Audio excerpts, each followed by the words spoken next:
What is good, everybody?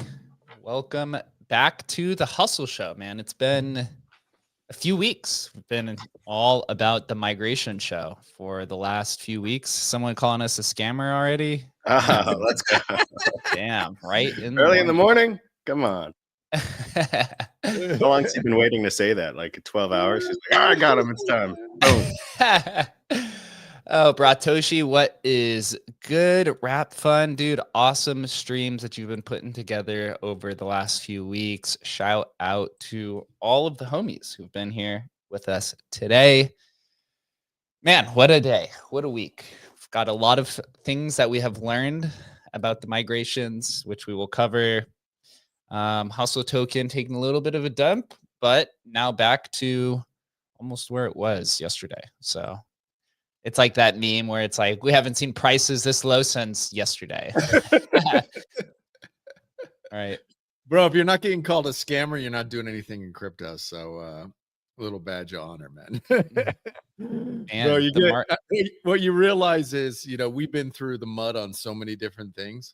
And what you realize is a lot of these teams, like, they've never had to deal with negativity on the timeline. And so for a lot of them, this is their first time, whatever. They have a meme coin, and the pushback is, well, price is down when marketing. That's the biggest pushback they've ever really gotten. And so teams aren't necessarily built for it. So we can talk about it and get into trying to handle these situations and make it more comfortable for everybody. But migrations themselves you are going to get pushback. We've seen it a bunch already. And so, some of these guys are dealing with it for the first time, maybe.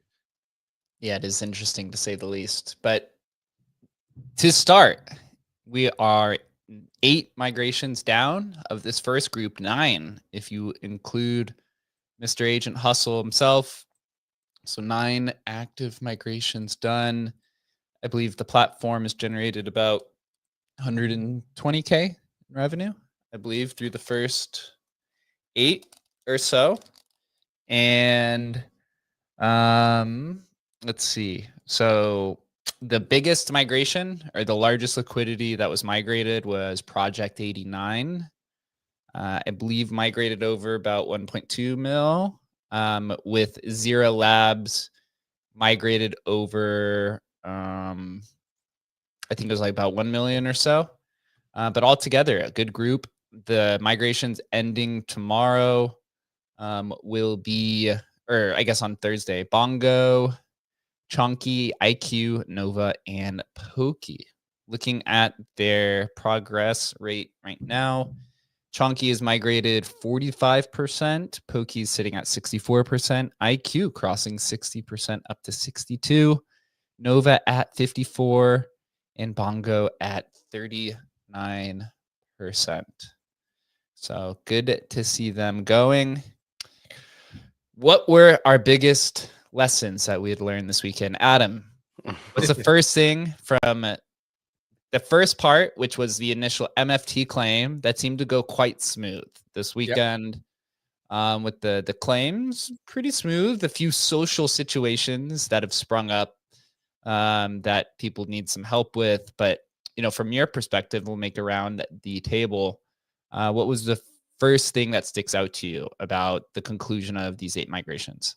Well, the first thing is that the teams that did the 100% penalty for late claimants. So if you miss the migration, you don't get anything. The pushback, I don't think they were ready for that social pushback. And we talked to people about it. Literally every single one of those teams, every team we've talked with, we've discussed it because we did 100% penalty for migration from Tensor to Hustle, right? So we know there will be social pushback, and you will have to deal with that. They were almost to a team; they were completely unprepared. Even Zero, which dude, ridiculous. 95% migration rate, which basically means like 1% of their supply didn't migrate. It's like the tiniest sliver of supply didn't migrate. And even that, which is basically probably a couple bots and maybe a handful of people didn't migrate.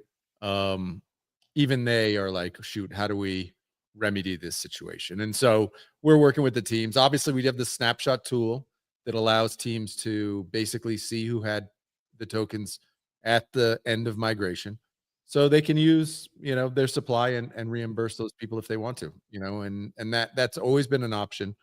The difficulty is that our rug protection system, which is the team doesn't have access to those tokens for 90 days, is still in place.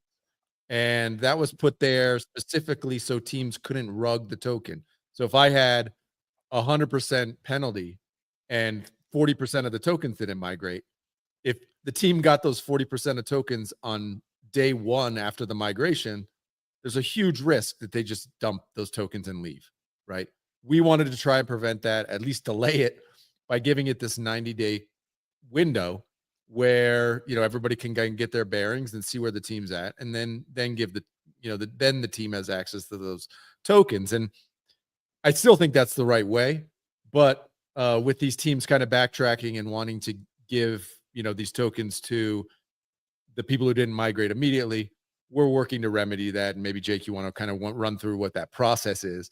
That was the biggest learning, just that maybe we needed to be a little bit more outspoken about the kind of the social pushback you're going to get from that, and let teams know even more than we did. Be more clear about it when teams are debating that 100% penalty.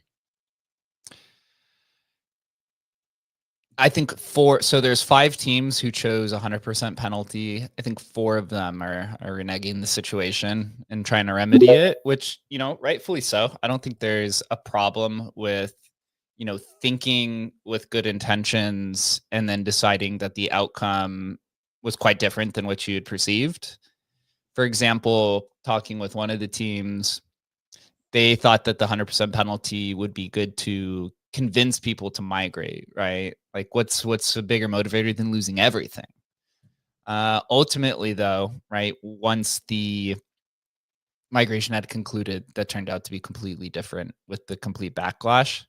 I think one of the observations is that migrating a meme coin and 100% penalty just does not mix, because what we're seeing now with this kitty situation, which actually wasn't even following until the team had really started to intertwine us into the whole vampire attack situation. I didn't really understand what was going on, but the kind of short story is, so the kitty team chose 100% penalty. Apparently they were under the impression that they were going to have access to all of the unmigrated tokens immediately. Although in our docs, it says that it's locked for 90 days. We notified this as well, but I guess we didn't hammer that point. They had set up some sort of marketing campaign and things on the other side that they did not include us on, which is fine because it's, we're just the migration tool itself. But during this time, since they didn't have access, people of the old token, the pump fund kitty token, those people were obviously frustrated, because what I didn't realize, and it's really hard to vet these teams sometimes. So the team who did a migration was the CTO of that original token. So they did a CTO migration themselves. And so if you're doing a CTO takeover of a token, and then you don't get like a large turnout for the migration itself. I think Kitty had like 60% or so. Those people who are on the old token just basically said, we're going to CTO this token again. So it's a CTO of a CTO of a CTO. It's just like, these are not the games that I personally like to play, but obviously it comes with the territory. So we're kind of watching this unfold. We knew it was going to unfold in some way, especially when we opened it kind of to the public. We knew there were going to be games like this that happen. And we even talked with teams were saying, hey, what if we want to buy back the token we just sold the LP to? We should maybe buy back some there as well to prevent this exact thing from happening. Right. So yeah, it's wild, man. Wild stuff. And yeah, so now there's kind of this like, who's the real token, I guess, situation itself. And the team, the migrating team is sharing some concerns with us, and they're trying to include us in things. But unfortunately, we only have so much power, right? Can't do a lot of these things that they're asking for now. But we're trying to work through the best of the situation. It is kind of interesting to unfold. Obviously, I don't really know what the best outcome is, to be honest. We're going to try to help where we can. I think the Bong Fun team is as well, but we're the migration tool. So there's a lot of lessons that'll come from that. I look at it, and I actually only have chatted with him in DMs, but not in like face to face. And part of me is like, bro, this is like the most attention you guys have probably ever had on the token. Like, bro, this is it. This is like, yes, it's warfare. It's your token versus another token, but guess what? Your market cap is whatever, 2x, 3x their token. You guys have the big chunk of the supply. You have you're going to be able to do a lot with it. It seems like you have the upper hand, the ability to win here. But again, it is these PvP games and kind of like negativity on the timeline that I don't think, people are just, humans are human. Until you go through these battles a bunch of times, it's really hard to deal with emotionally. And I totally get that, totally get that people aren't really prepared for the kind of negativity that can take place.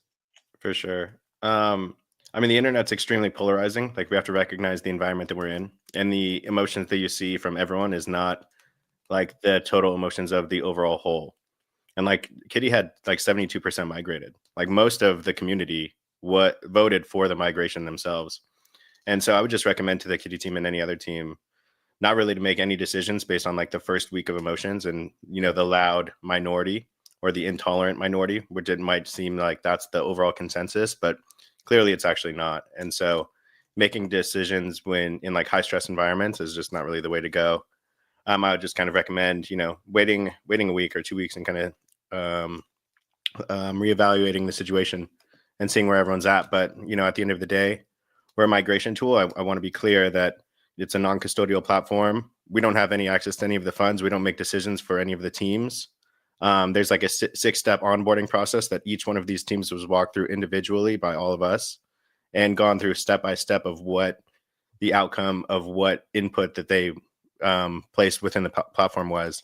So anyone saying that, like, you know, they were not notified of the implications or whatnot, that's just simply not the facts. We're happy to take a blunt of, you know, maybe the backlash or whatnot, but truthfully, the teams did make these decisions, and that's okay.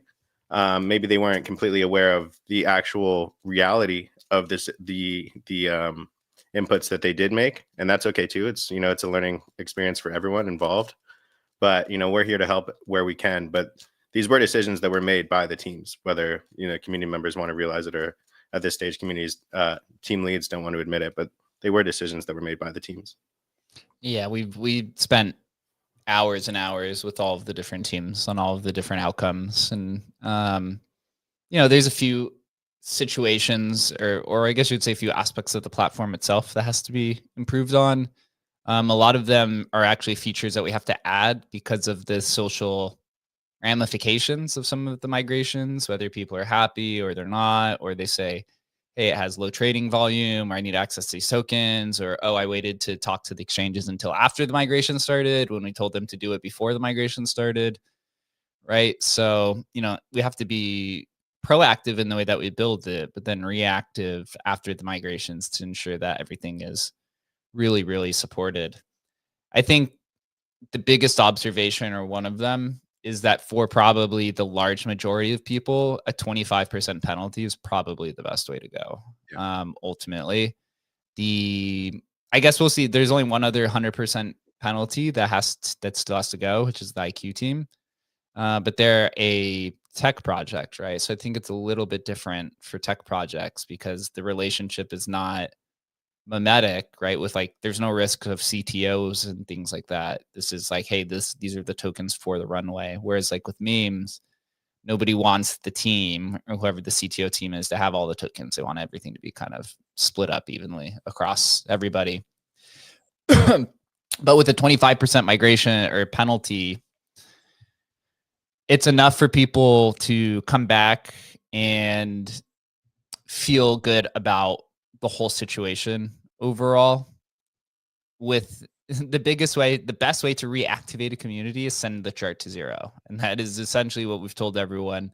The second that final swap happens on that old token, the users come flooding in into your DMs about asking what had happened and all the different things that kind of come with that, right? And so it sounds like the majority of the teams were able to handle it. The 100% penalties were not ready for that follow-up there, but that's okay. But with the 25% penalty, you know, the teams see that, or the people see that they missed it. It's a slight penalty. They feel okay, like they haven't lost everything, and then they go into the platform and they claim their tokens. And it's still, you know, the large majority, so they don't feel like out of spite to the community or to the team that this kind of option was chosen, but it is enough to incentivize them to participate in the migration itself.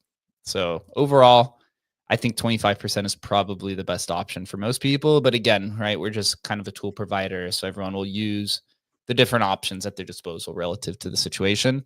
Could go kind of the other route, which was a lot more complicated to do, but the Project 89 team seemed to have a pretty good strategy. They imported their own contract.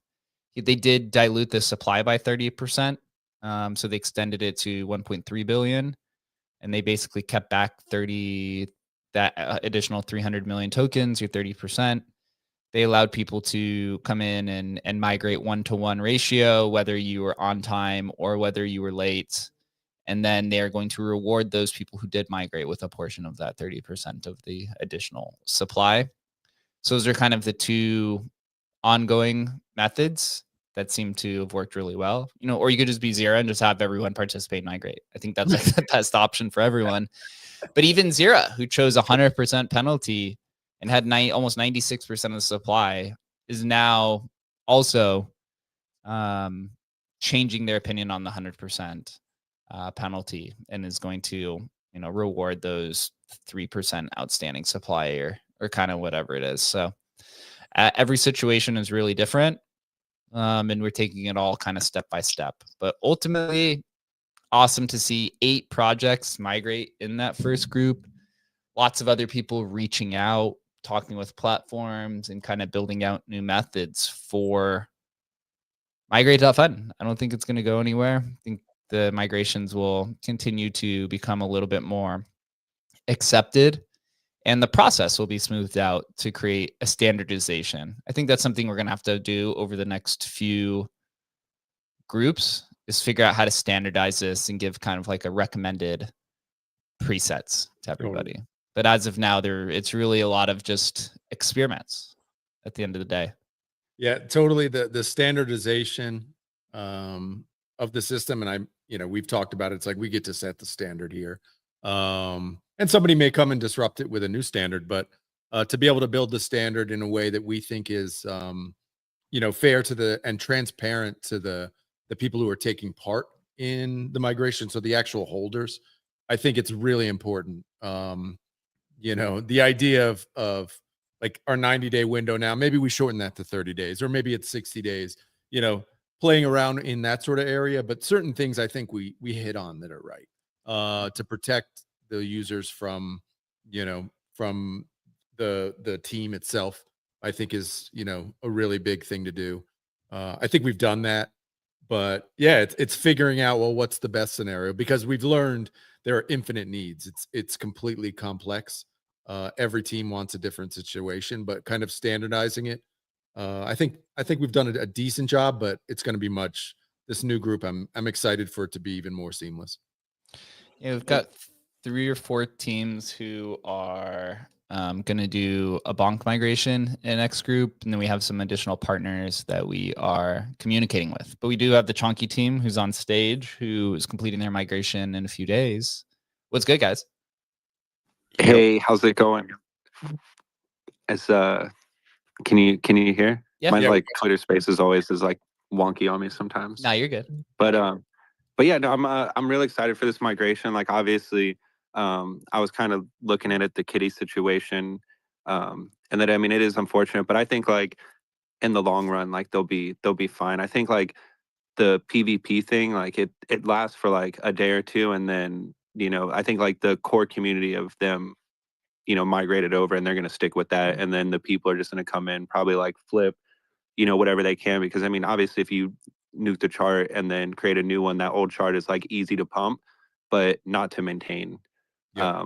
Especially if there's not like a core around it. And I know that was like one thing that I had a concern about, like when we were chatting and stuff before, but I think in that situation, especially like tokens launch on pump that migrate over to bonk, there's a little bit more incentive to CTO the pump coin, because then you can start to get the rewards from like pump, I guess. Or I don't know how that works really too much for them, but I know pump has some type of like CTO like mechanism where like you can basically like switch over, and then someone else can like claim the token if the original founder like sold or whatever. But I think for our situation, since we never launched on pump, I don't really see that being like something that is really going to be like effective for us. So like someone would try to like like PvP like the old token at all.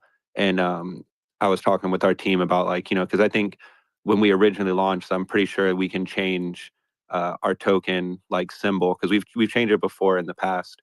So I think that would be like a good thing to probably like implement, just to like help people that maybe not have been aware that we are migrating. It's like, because you can reach out to so many people, but there's so many wallets that we've airdropped to throughout the last, I mean, we're 2 years old, so I know there's probably like a bunch of wallets that probably hold maybe like $15, $20, $50 between airdrops from NFTs, the Saga DApp, and a lot of other stuff that probably just like aren't aware of it. So I think when we did make that choice of like the penalty, I think we did 20-25%.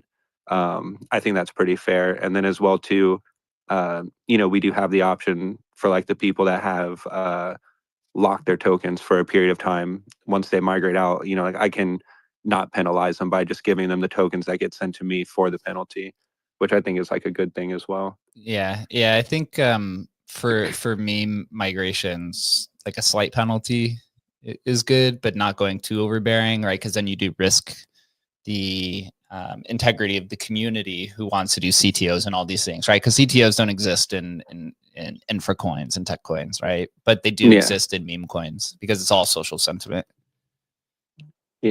Yeah, so that's why I'm pretty confident that like we should have a smooth migration day and everything should be pretty smooth. I mean, I think it's inevitable that there will be FUD or people that are probably gonna like say a thing or two, but in the long run, like we've been we started off when Solana was like $30, so we've been through the highs and the lows like plenty of times. So I don't think this is going to be something that's going to like make or break us. And anything, like it would just make things stronger and kind of like reignite maybe some of the community that hasn't been around much. And then like they see the token, they're like, oh, why'd Price do this? And then they come to the Twitter and then they can find out what's going on.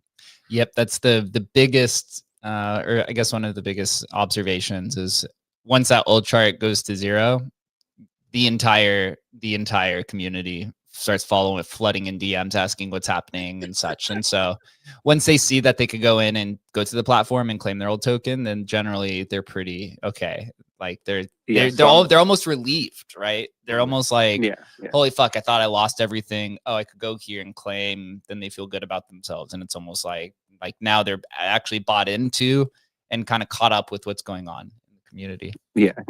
And I'm very prepared for that 10/10 to be at the computer and be online and attentive to everybody, because I know it's going to be a lot of just everything everywhere going on with that. But I'm very excited. And I think like in the long run, like this just it makes sense, and it's going to be a good move for Chunky and the other coins like migrating too. Yeah, I completely agree as well. Chris, were you gonna say something? Yeah, one thing too, not necessarily for Chonky, but for just any team lead going through anything like this. Just be careful bending the knee to the engagement mob. Like, just because people are complaining on the timeline doesn't mean that that's their actual thoughts. Like, most community members would prefer a big chunk of these tokens in the hands of the team than random community members dispersed all throughout that can sell at any moment, that don't participate in any of the online engagements and things of that nature. So we're just like a high engagement environment where people are just really looking for clicks and likes and views, and just bending the knee to the engagement mob is actually like a strict way to failure, rather than like trying to please everyone, because you'll never be able to actually please anyone. Yeah, and that's like, I think one thing, especially if you've been in the space long enough and had a project, is like at the end of the day, you're not going to make everybody happy. And that's like, if you bend your knee too much, then you end up doing things that really aren't best for the project. And like the community thinks like, oh, like this is the best thing to do, or like you might think it is at a time because it's everybody's in your ear telling you this and that, and then you realize like, okay, well maybe I should have just stuck to like what I had originally planned, because in the long run, like in hindsight, like maybe that wasn't like the smartest move. Like I think like a good example for me, and like even like what I kind of like, because I was against migration at the first like time it got brought up to me, but then after like talking with you guys and the team, like I was like, okay, this actually does make sense, because like I was kind of just listening more to like what everybody was saying, and I was like, eh.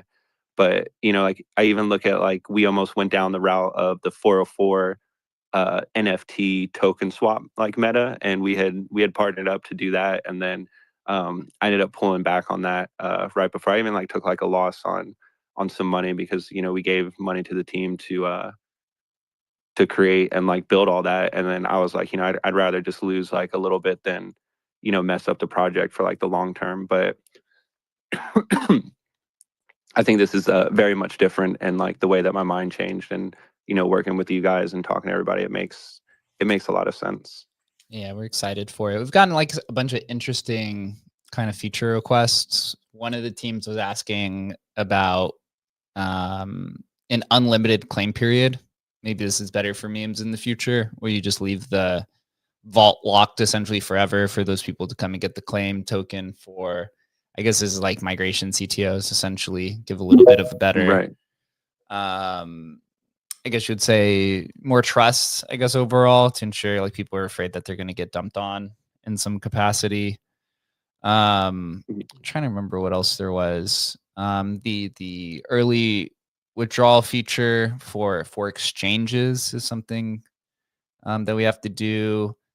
We did add a metadata update feature to the platform yesterday for some people who may have input the image wrong. They're seeing that with a few different projects. So that is available on the team onboarding site. And there will be a few other things that we kind of have to add as well. But overall, really awesome. A lot of cool partnerships. Yeah. Yeah, and I did want to circle back on what he was saying earlier about like after the end of the 90 days and like the team getting the rest of the supply. I definitely think, like he was saying, like it's more or less better in like the team hands than in holders that can sell or like could dump on you and stuff that have either like a large supply or it's because that's like always like one thing that like I've noticed too is like you have whales in your token and then maybe they decide to like get out and then they start selling and it kind of suppresses price and stuff. But I think for us and gaining the extra supply of the people that don't migrate after the 90 days is definitely better in the hands of the team than it would be just in the hands of like other people, because we've been around and like obviously we've never been CTO'd. It's I'm like one of the original founders and the other people like nobody's ever left. So I've told the team and a lot of like the holders too, like at least like you guys know that everything's safe with me. Yeah, we're under that impression too. It's better in the hands of the team. Obviously, timelines are always going to interact a little bit differently because it's skewed for engagement, whether it's good engagement or bad engagement. That's basically what the timeline is. We know the way to get engagement now, bro. You just CTO your old token at the same time and battle each other on the timeline. Yeah. It's the ultimate, take over the ultimate timeline. engagement hack. Yeah, I was posting getting my about alt accounts ready. Yeah, right. I was posting about this the other day where whenever a migration ends, without a doubt, one of the KOLs on the timeline is going to post and be like, "Oh, this project dumped. We saw this happen with Zira and Project 89. There was a few other ones with Kitty and a few other ones. But overall, you just go under it and you just comment that it's a migration and everyone figures it out. I even saw some replies of some people saying who had made the original post saying that they weren't going to take it down because they wanted the engagement on it.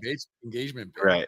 That's such a unique environment where these people could agree with you, but it's just easier to just say, I don't agree, just to get more clicks, just to get more views and everything like that. And, just going through this experience and kind of pioneering new technologies and new narratives and, being first through the door, you're always going to, that's the cost of being a pioneer, is you have to deal with this kind of backlash. You have to deal with handling all the emotions of all these people and just kind of really getting it to a normalized level.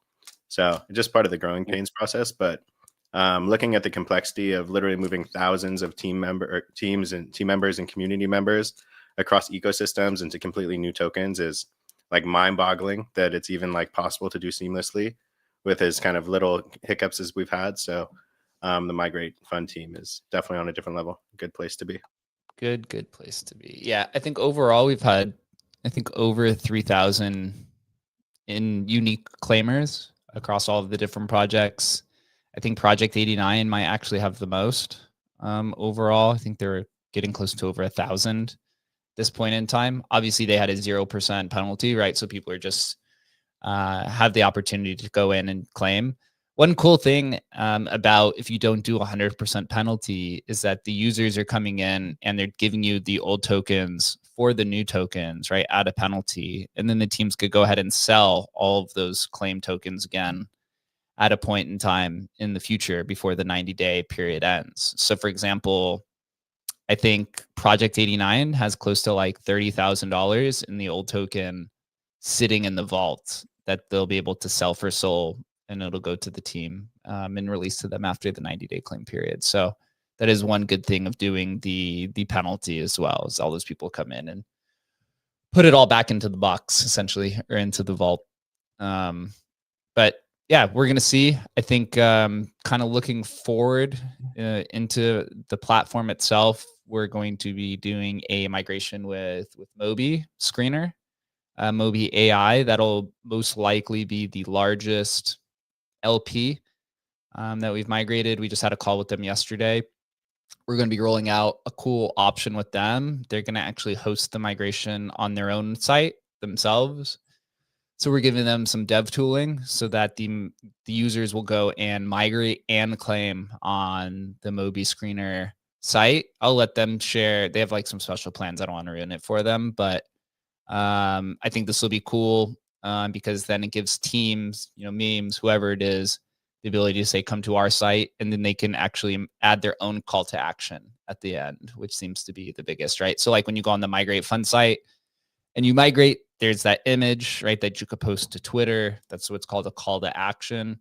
But if you host a migration on your own site, you could do other things like have your users download this app or buy this token or kind of, post this thing, XYZ kind of options. So I rolled that out with Moby Screener and, maybe becomes a little bit more attractive. We do have maybe 3 or 4 confirmed teams for the next group we're kind of working through. For Bonk Fun, we're also working on some other integrations and some new migration pathways, I guess would be the best way to see as we go and explore all of these other products. So the goal is to be a neutral third-party migration tool that works with every platform. Obviously, a little bit more difficult said than done because some of these different platforms have gigantic political systems within their own hierarchy of organization. So it takes a little bit longer to actually work through all of these details. But overall, yeah, moving forward and eventually get this into the cross-chain kind of expansion. So it should be a good few months ahead for Migrate Fund itself. Is there anything else I'm missing, guys, on the Migrate Fund side? The announcement of buybacks, I guess, is what everybody's really buybacks. I heard somebody today when staking. I don't even know if we talked about staking, but when staking, I don't know. So staking, buybacks, that sort of thing. Yeah, I guess gamification, right? Yeah, we are going to be doing buybacks. I think for buybacks itself, and who says we haven't already started, I guess, to say the least. With how do I want to present this? So with buyback, one thing with the buybacks is we're going to buy back strategically. We want to own as much hustle as possible. That's one thing to be clear to people. We're not going to do like one giant candle. That's not going to happen. We're going to buy back to accumulate hustle because we want more of it. So I think that's just one way to frame it without giving away everything. Yeah, we'll continue to buy back our tokens at the right levels at the appropriate times. I think actually one thing that's important to emphasize is that this early in the platform itself, where there is no standard created, there's no buyback standard then, right? If the kind of how we're looking at it right now is the platform itself takes an upfront fee. It's very similar to like taking commissions when you're selling a house, right? So the platform revenue is irregular or regular based off of the groups of people who participate. So therefore, it's a little bit more difficult to schedule systematic buybacks when the revenue is not consistent, like on something like Pump Fund or Radium, right? Or Hype, where there's people continually trading 24/7 in small and high amounts, where this is just, this is one gigantic process that takes months for some of these teams, literally probably a month or two from the beginning of the conversation to the conclusion and ensuring that they're offloaded or offboarded properly. So until we have the standard down for the platform itself, yeah, the buybacks will be strategic and we'll make an announcement through the Migrate Fund account of the buybacks when they have been concluded. You could go to DeFi Llama and see the revenue that's been generated, although I don't think it's completely accurate. And I've notified them about it because we're recovering SOL from the liquidity pools, which is wrapped SOL. It's not native SOL. So I think the DeFi Llama account is having issues tracking the WSOL that's being generated. So I've notified them, but the actual revenue number so far is about 120K, which barely puts the whole thing at break even at this point in time between the audit and all the dev hours and things kind of put into it. So just think about that, is that the platform and the company still has to grow, right? And we still have to standardize it, but we will make announcements properly about the buybacks once that does conclude after Memes AI, which is the last migration of this first group on the 16th, I believe. Yep. Now, in terms of tokenomics themselves, oh man, everyone wants staking, right? Or I guess that's like kind of the common thing. You obviously need to have the proper type of staking procedure, I guess, right? So it's like, if you're staking, what are you staking for? Are you staking for hustle rewards? Some people have said, hey, you know, take a percentage of the supply from the teams who are migrating and allocate that to stakers, right? Which is obviously something that's attractive, but also can't get too egregious on the migrate fund side of things, of just taking too much from teams, right? Because then no one's going to use it. So you do have to be very particular in the way that you go about that. We are building smart vaults currently right now for 2 different projects, which can then be used within the Hustle platform. So we are exploring different types of cross-chain token, or I guess cross-application tokenomics between Emblem Vault, Migrate Fund, and Agent Hustle, and how all those works and how you can kind of cross-pollinate all of it. But it's still all in the works at this point in time. So when staking, or when a bunch of the users say you need the token to do something, right? You need a reason for people to buy it, which is kind of funny because I've seen that in some of the reason to buy it is FOMO that it's going to go up. That's the reason to buy it. Oh, it's funny because I see some of the people, you know, in the Well chat or the Hustle chat say, you know, there needs to be a reason for the utility for people to buy it. And then I just say, well, you know, look at the Pump Fund token. What is the utility of that token? The utility of that is that Pump is buying it, right? That's not a real utility. People just say it's utility. The utility is the token going up because Pump is buying it, right? But there's no actually other use case. We're just doing it at a much smaller scale. And yeah, we are exploring all of it, but the product's got to be good. Everything's got to be good. For the Agent Hustle side of things, because this is the Hustle show, we're going to be testing EVM or ETH mainnet for Agent Hustle today. It looks like the devs are moving it to DevNet so we can start testing. We do have another L1 blockchain that we've expanded to as a partner. That'll probably be announced later this month. Just waiting on a few final things. It's a top 30 blockchain by market cap, I think. So that should be good. And then we'll be expanding into a bunch of different chains. We have one grant chain who gave us a grant. We'll be expanding to. Base is obviously something we want to go to. Binance Smart Chain is obviously something that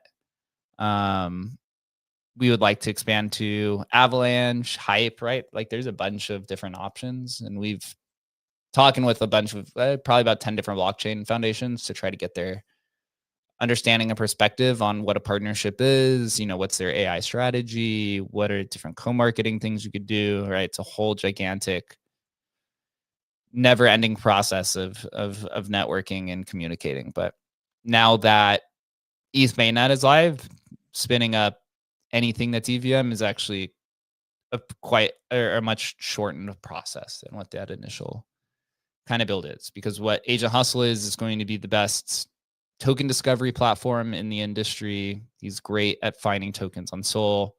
Now you want to make him find tokens everywhere, because it would have been great if we had Binance Smart Chain integrated, because there's now a Binance Smart Chain meta.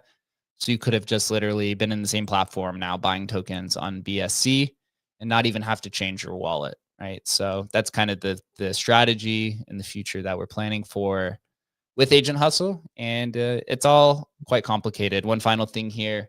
We did push some more upgrades to the conditional engine. I know we keep saying that, but until it is perfect, where it's hitting 100% of the trades that are requested, there's going to be dramatic improvements until then. And I believe our team now is looking to add EVM to the conditional engine, right? So that you could do advanced order types across all EVM chains that we add. So what's up, Chunky?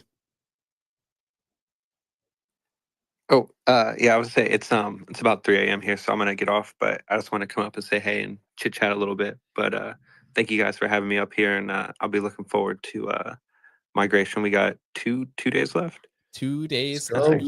Yep, Wait, I gotta ask fucking you, go. have you been DMing every single person who's ever DM'd the Chonky account? I've been going through the DMs like crazy. Yeah. Good job, man. It's funny too, because it's like there are some people that know and they're just like, oh, I keep forgetting. I'm like, I know. I was like, just come on, don't forget. And then when that time comes and they message me, at least they can see through the DMs that it says, hey, don't forget. 100%, man. Migrate your chunky. Let's go, lads. Let's go. Migrate that chunk. See you guys. All right. Thanks for coming. See you guys on. later. Thank you. All right. Bye-bye. Thanks for coming on. Yeah, so Agent Hustle, right? We're gonna start reactivating that here pretty soon to get some of the people back using it and trading it. I think that once you expand cross-chain and you have 5 to 10 chains all in one website, that you don't have to switch back and forth between Phantom and Rabby and MetaMask and Trust Wallet and whatever XYZ chain there is, you get a lot more volume on the platform because the convenience is there. I mean, granted, people could still, pay for a subscription and then go on and trade on Axiom and some of these other platforms that they do already. But once you get comprehensive expansion across all the main chains, a lot of these pro trading platforms only support 1 or 2 chains, really, right? So the convenience there is really, really exciting. And I'm ready for it as well. I've purposely not been trading or doing anything because this is all just takes 100% of the attention. Somebody asked me yesterday if I had an alpha group, and I was like, bro, I barely have time to feed myself, let alone operate an alpha group. Alpha group. Alpha is I need some fucking sleep. Fuck. Yeah. So it'd be cool, right? And we'll get Hustle back. The buybacks will continue. We're a buyer of our token. And yeah, I mean, old people are selling. I don't know what people want me to say. Every time that the price goes down 10%, I get like 20 DMs, people asking why the token's going down. I don't know. People are selling. I know some people bought some people bought Tensorium under $1 million. Like, I don't know. Some people are taking profits. It's a pain. But when you run from $600K to $40 million, like that's a lot of value along the way that's being accrued. So I figured the consolidation period was going to be a little bit longer than what everyone wanted, but maybe today was that capitulation wick. If you look, it was like a double bottom or triple bottom followed by like a gigantic blow through the bottom, which is usually like that despair capitulation wick in the market cycle chart, whatever that famous chart is. We'll see. I don't know. We'll be here. It's the same thing 9 years later. It's 600K again, man. So we can. Whoa. It's like, dude, it's so I've completely. I was chatting with a friend before the show, and I'm like, bro, I stopped trying to figure out why people buy and sell. If you believe in a project, you believe in a team. There's very few in crypto that you can bet on. It's just different. If you want to trade meme coins in and out, this is not it. But if you want something that might catch some real attention and move in a real direction, place your bets, bro. The return to hodling. I don't know. The hodl culture is long gone, it seems. So long gone, bro. I mean, but what we're doing, Jake had a good tweet here of everything that we're building within the stack. And, we're just preparing Hustle to be bulletproof, regardless of what the meta or narrative is at the time, whether there's meme coins on BSC or if, there's Ethereum DeFi or there's NFTs with a revival or Solana meme coins or whatever it would be. We're going to have tools and platforms for the entire spectrum that are all going to be generating revenue. All of them are growing month over month. This is like, 100% the best position that the company has ever been in. I mean, regardless, I mean, maybe not like 1 month in 2020 when NFTs went ballistic. Royalties from vaults were just through the roof. But in terms of sustainability and just consistent growth, this is the best that we've ever been. And the products are still in their early days, but the growth is substantial and the industry is pretty nascent as well. So as not only we continue to grow, the industry continues to grow. I mean, it's really difficult to see a company that would be positioned, as strongly as we are without like the funding of a Binance or a Coinbase or, a mega kind of institution. So everyone wants to be early to things all the time, but they don't want the waiting game that takes with being early or the speed bumps that come along the way with being early. Well, if you're early to something, there's going to be friction points. It's not really just an up only environment. So it's up to you if you want to take the journey, but we show up literally every single day and spend all day, every day working on these products. And I don't think that we'd rather be doing anything else, but if you're looking for a team that does that, this is a good place to start. When are you guys going to start the marketing though? Seriously. We had like many hundreds of thousands of impressions like last week alone. Like, I mean, it is what it is, man. At the end of the day, it's so funny what causes price to go up. And I don't, this is the game everybody on crypto Twitter plays and in all of traditional finance plays all the time, right? What makes the number go up? And it's a continual battle, but we're still here on the timeline. And, maybe we catch another couple win. I mean, is it going to be one more pump? Is it going to be, I'm looking for like a multi-cycle, multi-generational pump. So we'll see. Facts. Got to hold on for here. So where are we in the cycle then? I see some people saying yesterday, if we are in the 4-year cycle, yesterday would have been the top comparative to the last two tops that were 364 days away from or maybe it was 564 days away from the halving. Yep. Are we in a 4-year cycle again? Is this the actual top, or do we continue slower but up only as we mimic the traditional stocks world? What do you think, Chris? Oh yeah, I don't think this is the top. I mean, at minimum, I'd say we have a couple more months to get to year end. Some people are sitting on like massive gains. I was in ISO show talking about it. These institutions got before the ETFs, Bitcoin ETFs, they were buying Bitcoin to fund the ETFs in the late 20,000s, early 30,000s. So they're sitting on like 5-6x gains, which is insane at a scale of tens of billions of dollars. So there's definitely going to be some profits taken at some time, but the boomers are starting to fall in love with Bitcoin. I see it everywhere. And they have more money than any of us can really imagine. And the industry is still so small. So I don't know. The thesis is kind of the same for me. I think, Bitcoin gets to 160, 180,000 at some point. And then I think that alts kind of get their kind of little second wind. Like we're looking at Ethereum at all-time highs when people are just kind of replicating these strategies all over the place. So these institutions are telling you that they're literally going to be buying billions of dollars of spot altcoins, and people are kind of looking for tops to sell. I think that's a pretty mid take, as we often see in this industry. But I don't know. Time wise, it looks like definitely things can get pretty out of hand going into the end of the year. We'll see if they do. If not, I think that you look to like May. I've been saying that for like years at this point. That's I think we're all in agreements like around that 250th America birthday party, right? I think that seems like a spectacular blow off top time frame in terms of like the simulation, So definitely look for something like that.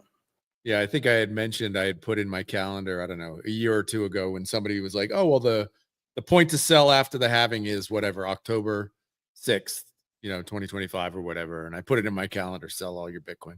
But of course, when you get there, I don't know if I want to sell it all. Maybe I'll sell a little, or maybe I don't want to sell any, because I know if I'm going to be here another decade, do I think the money printer's not going to print more? And do I think assets aren't going to go exponentially higher from here? They most certainly are. It's just a question of, do I want to try to sell and then buy back in when it, completely dumps?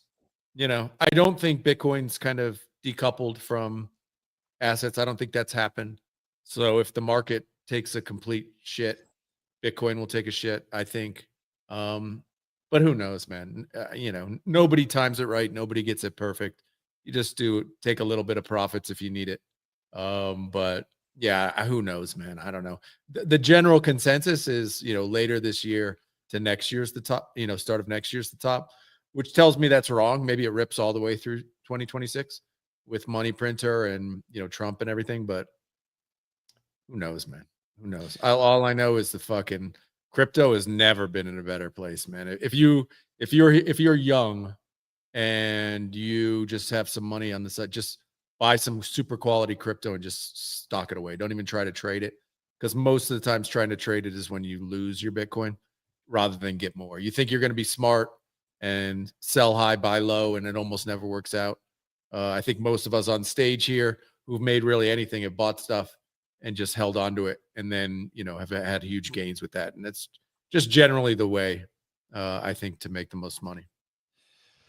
So there's two things to talk about in the market that I think are interesting. Obviously, the NFT strategy things are kind of interesting, and then also Polymarket raised $2 billion from the operator of the New York Stock Exchange, ICE, the Intercontinental Exchange. They raised $2 billion today at a $20 billion valuation or something like that.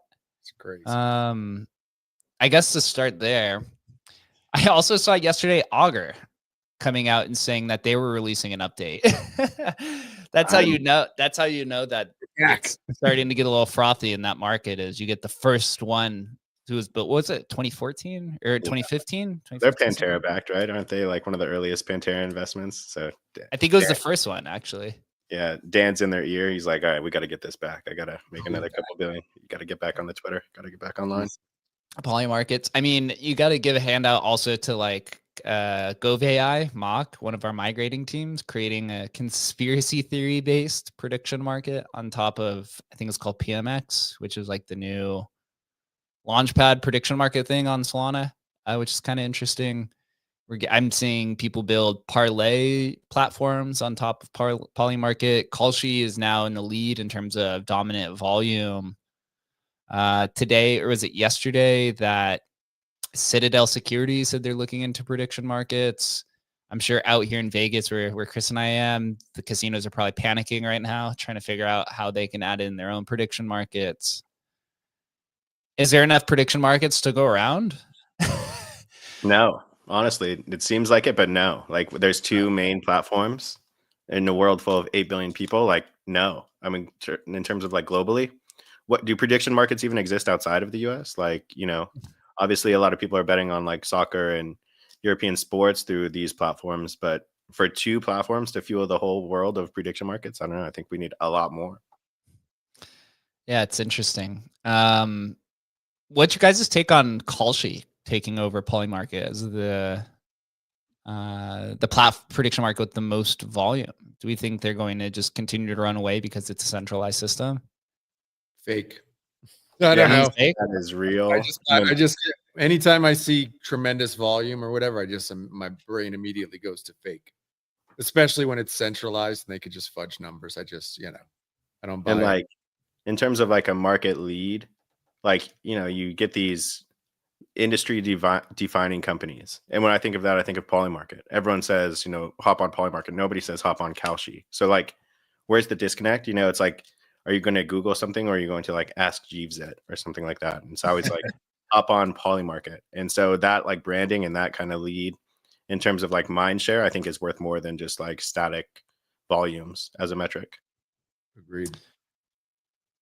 And then in terms of other Ponzi's that are taking off, NFT strategy, Adam, what's your take on it? Just like broadly looking at it, is it something that is here to stay? Is it introducing new tokenomics to NFTs? Is it just exit liquidity? What's going on here? I think it will end badly, no doubt about that. But they were able to hit on something that actually got people excited, right? We saw this with like 404s, people doing that. I mean, even to give like Frank from DGod some credit, he tried something similar. It was like one of the first versions, right? But I mean, we knew about this one before. It was like the fractional idea. This just give them credit. This hit, and I think it hit because generally, punk holders are wealthy and they were willing to throw money at this, which made number go up, which made more people buy in, which made FOMO happen, and then regular normies jumped in, and then it went through the roof, and guys were taking $2 million profits. But do I think this is like some revolutionary tech that's gonna infinitely pump the price of NFTs, bro? No way. I mean, I get it. Like I saw TOs doing pizza, the pizza ovens happening today. They're launching. Fuck yeah. Do it immediately. Get on there. Do it immediately. Get your money while you can. Because the reality is there's just basically it's fresh money in to maintain a new system that, is what is it beyond that other than taking a massive rake to buy floor NFTs? And by the way, I mean, it's a massive rake plus, at least with NFT strategy, it's like 1% platform fee plus 1% to the team. It's a huge fee.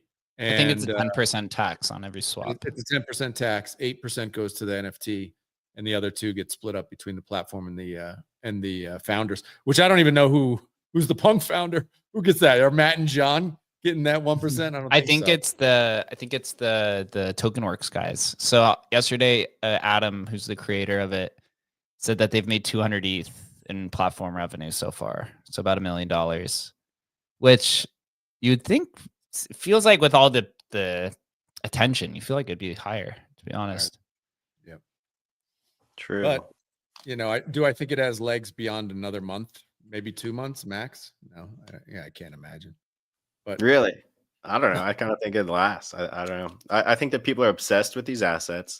I think one of Murad's points is that that's the thing. It doesn't hold the asset. It's like, I mean, we've tried that a bunch of times with like holding the underlying NFTs. It's immediately relisting it for 20% more. So it's not really, I mean, it's pumping the price in theory of those assets, but we've already know that it doesn't. Basically, the floor just comes down to meet it, and you just get dumping into the. They don't hold the NFTs. No, they hold it until they immediately, once they buy it, they immediately relist it for 20% more. I thought that I saw that they bought 19 punks. I thought that they held some and maybe added some pricing power. But if they don't hold any, then I think that's kind of stupid. Yeah, they'd get automatically relisted at 20% higher. So I saw a few threads on the timeline talking about how these strategies are creating massive sell walls, and eventually it's going to lead to the floors being lower because you're going to stack 19 punks at whatever 20% from the floor prices, and then eventually people are going to start bailing out on it when the price comes down, and therefore they're just going to start listing lower than wherever that sell wall is. Yeah, it's basically creating an artificial buyer. Yeah, that's a buyer who doesn't want to hold the underlying asset. It's like I like the true strategies, like the Michael Saylor strategy, where you're obsessed with the asset and you're basically financing it and creating like a self-funded Ponzi on the way up while owning the underlying because you think the underlying is worth more than what you're financing or what your debt payments would be. So I think in terms of like, those kind of strategies, I think people are obsessed with this. I think it's going to make the rarest and the most desirable assets even rarer and more desirable because they're going to all end up in these hands of people that are financing them and offering like better ways to get liquidity into them. Like if you're a 1999 edition 1 Charizard fanatic, would you rather buy 10 edition 1 Charizards or would you rather buy liquid tokens that reflect exposure to the edition 1 Charizards? In terms of if you're a true collector, if you're just looking this doesn't do that though. This just it provides value to the token itself in theory. Gotcha. But because it uses the money gained from the sale to buy back the token and then burn the token. So it decreases supply, creates buy pressure on the token. We should create another one that holds them, finances them through an NFT lending platform to buy more. That's like a true Ponzi that would be way more interesting to me. There's another one that just launched called PAS. It's like punk something strategy, which I think takes, let me see if I could find it. I saw it posting up yesterday. So people are starting to create different versions. different versions of it. Like if the goal is to hold the assets and obtain more of the assets, I'm bullish. If the goal is to sell the assets at a higher price, I'm bearish. That I is think the that's goal. like the easiest way. That is the goal. And I mean, like with T.O., I don't know if you guys saw his thing, and I like T.O., and I think he's done a really good job with Pizza Ninjas. But he's wrapping it into he's gonna drop more Pizza Ninjas, basically double the supply of Pizza Ninjas. So this is like, yeah, it's gonna be, Yeah, we'll see. It's You know, a great money-making opportunity. Well, Adam, I hope whenever the Adam, the creator, falls back up, so we could do a Nakamoto strategy, which would be fun with Rare Pape. I'd be interested to see how those flywheels work with a ERC 1155. He did say that he was building it, so it seems like these are probably going to start cooling off here, and then come back with some new mechanism or some new type of interesting addition to it. And we'll see. Oh, so the other one is called Past Punk Auction Strategy. Let me see if I can find it. I'm trying to look for it, but I saw people talking about it yesterday. Yeah, let me see. I'm pull it up here. So there's a Dutch auction that's done. So let's see if we can investigate this here. I haven't heard of a Dutch auction in a long time. I don't know. Literally. This is good to hear back in the news. The Perpetual Punk Auction, a permissionless protocol that buys and auctions punks while burning the token supply. So collect fees, grow treasury, buy punk, Dutch auction, burn. So the punk itself. So instead of relisting the punk at 1.2x the floor, they're doing a Dutch auction for the punk. Seems to be what's going on here. So they said that. So yesterday they had 48 hours in, 3 auctions complete, 1 live, and 3 more queued, nearly 50% to the next punk. So people creating derivatives of the original is generally bullish for the original protocol itself, right? Isn't that usually the case? The punk I just auction. I just saw, I mean, the way and part of my thesis on why I'm not a big believer in the long term, like the longevity of this, is I see Fubar on there just destroying it, and I'm like, Fubar, who knows a whole lot more about me than I do about the way smart contracts and stuff work, is just like, this is really bad. And so that which he's done way more research than I have, so part of my thesis is just based on what he says. And right now, as far as my understanding goes, it's basically a Ponzi to try and pump the meme coin.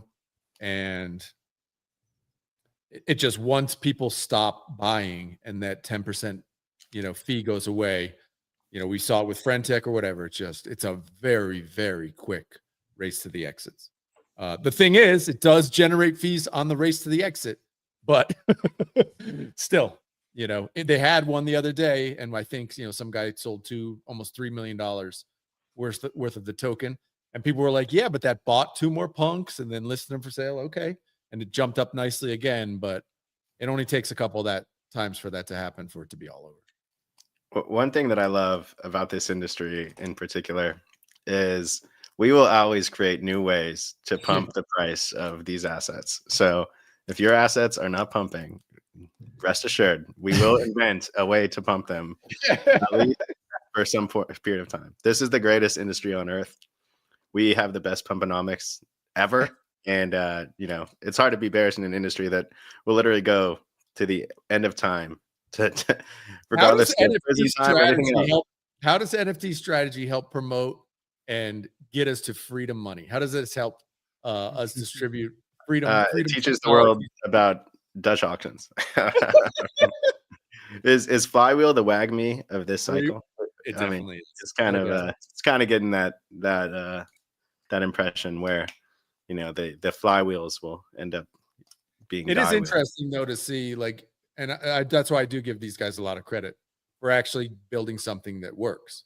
Because I think the first time I read about this, I was like, oh, this is never going to work. This is just fractionalization. Again, we've seen this game run, but they made it work, and whether that was just because they got punk holders to buy in early or whatever.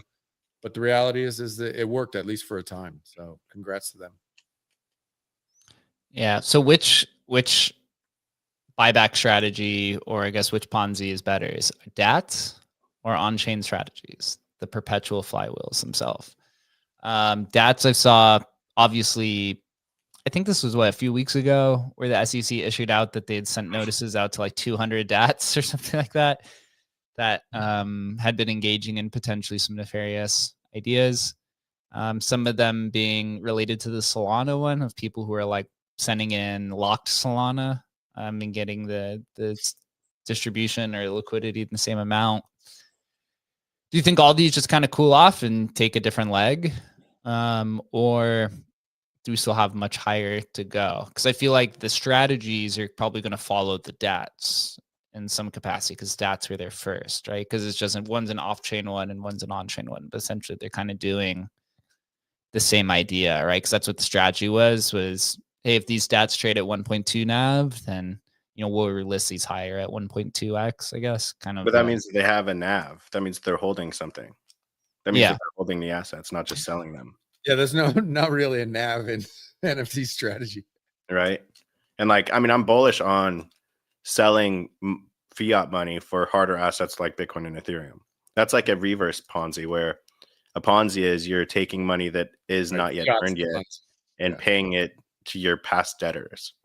But like it's something like a DAT strategy, you're taking more depreciating money and changing it for appreciating money with a hard-coded supply. So I think that that's like super bullish. I mean, I couldn't be more bullish on Tom Lee if I wanted to be. That's like my guy. That's my goat. Tom Lee, the lead. Are you buying SBET here? What's SBET at right now? I should bring that up. What's SBET? I'm an SBET buyer. I mean, are you really? I'm just a huge fan of Tom Lee. I think that he's got the clout. I think he's earned his clout. It's not just given to him. I think he's been through the trenches. And I think if anyone's like a close replica of what Saylor has done with Bitcoin, I think Tom Lee can be it for Bitcoin or for Ethereum. I mean, it's always tough to buy not like the first mover, like Saylor. You have to be careful and choose your fighters with betas. But Ethereum's one of the greatest assets on earth. That has to be part of my base case. And I think that Tom Lee has earned his stripes within fighting for the crypto mission and being a true like kind of fighter for the industry. And I think that he deserves to go down as one of the greats. And I think if he's willing to make this bet, I'm willing to make it with him. Legend. What's your thought on then the three-headed monster? We got Kyle Samani leading it for Solana, and he's trying to take his DATs, and he partnered with Camino to then take the DATs and put them on chain, which was something we joked about literally months ago of that happening. But now they're taking wrapped Solana of different types and then tokenizing it on chain to put it in to be yield generating to give to the holders of, I forget what the stock ticker is, but what's your thought on the Solana DAT leader, I guess?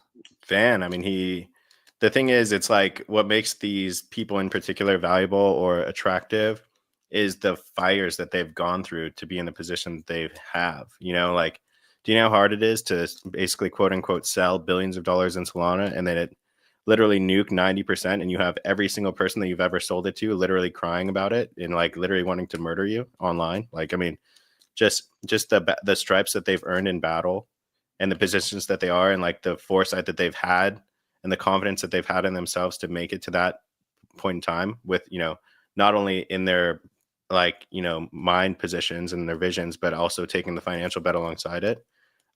It's noteworthy.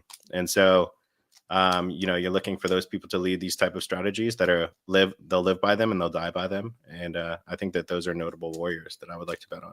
That's all I know. Kyle Multicoin, they've gotten a ton of shit over the last decade or so since they've been in. I mean, they made a bunch of money. They almost went bankrupt. They made a bunch of money. They almost went bankrupt. I mean, the crypto story is very similar, regardless of the size of your bankroll. Right? Look at Saylor. Like, I mean, he's gone through it all. So you look for people that have not only survived the downturns and the storms, but thrived on the other side of them and taken it with some sort of grace. I don't know if Kyle Samani takes it with as much grace as Saylor does, but he's someone that I would bet on. So that's what it is. All right. Well, we'll wrap it up here. Next week, or I guess in 2 days, we will be wrapping up 5 migrations at the same time, same setup. Shout out to Chonky, Pokey, IQ, Nova, and Bongo, who's going to be wrapping up their Bongo, migrations. bongo, baby. The favorite saying of the migration. Bongo, bongo. We'll be celebrating them, and then the week after that, Memes AI, and then we'll be announcing kind of what the next wave is and see where it all goes from there. But bullish on the ecosystem, bullish on hustle. Until then, everyone stay safe out there, and we'll see you guys Thursday at 10 a.m. Pacific. Later, guys. Bullish on you guys. Later.